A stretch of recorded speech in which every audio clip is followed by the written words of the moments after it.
Va falloir la photoshopper parce que elle est ronde mais elle est trop ronde. On a fait 10 pas en avant et 15 en arrière. Cette traîne-là, ça y est, elle est terminée. Alors que mon corps, mais elle n'est pas une traîne, quoi. Bonjour, moi c'est Amélie, je suis mannequin grande taille et actrice. J'ai 35 ans et je viens de Bordeaux.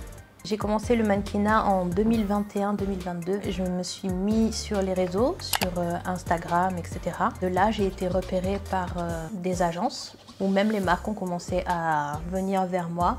Quand j'ai débuté, ça coïncidait avec l'envolée du body positif. Donc c'est vrai que j'avais vraiment beaucoup de recrutement, beaucoup de travail. Ça a diminué il y a environ 1 an et demi, je dirais. Mes shootings sont passés de 10 shoots par mois à 1 à 5 shoots tous les 6 mois. Donc il y a eu vraiment une énorme diminution. Même plusieurs de mes agences me l'ont dit, ils m'ont dit il n'y a rien pour toi. Là, en niveau grande taille, c'est terminé. Et on le voit partout parce qu'avec la mode skinny talk, le retour de l'été, perdez 10, 20, 30 kilos et je me dis hop, ça y est, on est revenu en arrière. Donc c'est vrai qu'on a été une trend quand on regarde bien tous les TikTok qui ont été faits, toutes les campagnes qui ont été faites où on mettait en avant cette femme ronde. Il y avait toujours le hashtag body positif, hashtag grande taille. Et cette trend-là, ça y est, elle est terminée.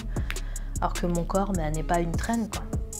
Les marques ne vont pas nous dire concrètement, ça y est, on ne prend plus de grande taille.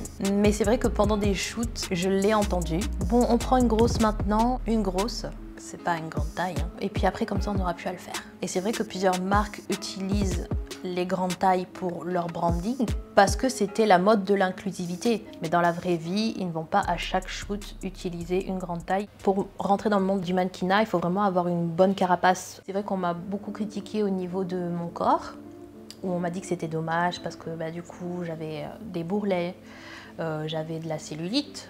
On me l'a déjà dit, va falloir la photoshopper parce que elle est ronde mais elle est trop ronde. Ça fait disgracieux. C'est ça qu'on m'a dit. D'où les mannequins lisses qui sont rondes comme ils veulent qu'elles soient. Ce sont des mannequins qui font du 40-42. Celles qui ont un ventre plat mais qui vont avoir un petit peu de hanche ou un petit peu de cuisse. Et c'est ces mannequins lisses là qu'on emploie en ce moment à la place des mannequins rondes. Ça me rend triste dans le fait que des personnes moralement vont se dire « Ah, ça y est, je dois faire le régime comme cette personne a dit. Je ne trouve plus des vêtements sur cette marque-là alors qu'elle faisait ma taille avant. Je ne me sens plus représentée. » C'est plus ça qui me rend triste parce que je me dis « On a fait 10 pas en avant et 15 en arrière. » Et c'est ça qui est terrible. Est-ce que pour toi, c'est la fin du body positif? Tant qu'il y aura toujours une personne qui défendra son body positif, et qui le revendiquera, il ne sera jamais vraiment éteint. Même si c'est des petites personnes comme moi, on continuera de le faire exister. Parce qu'il n'y a rien de plus beau que d'être soi-même, tout simplement.